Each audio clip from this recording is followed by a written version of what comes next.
The toolbox is quite a handy little thing to have live on your work area. It's effectively just shortcuts to those things you need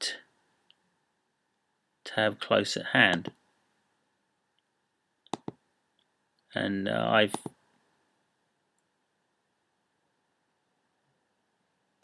found that yeah, just by playing and using, can get familiar with it very quickly. So yeah, that's the toolbox in emotion.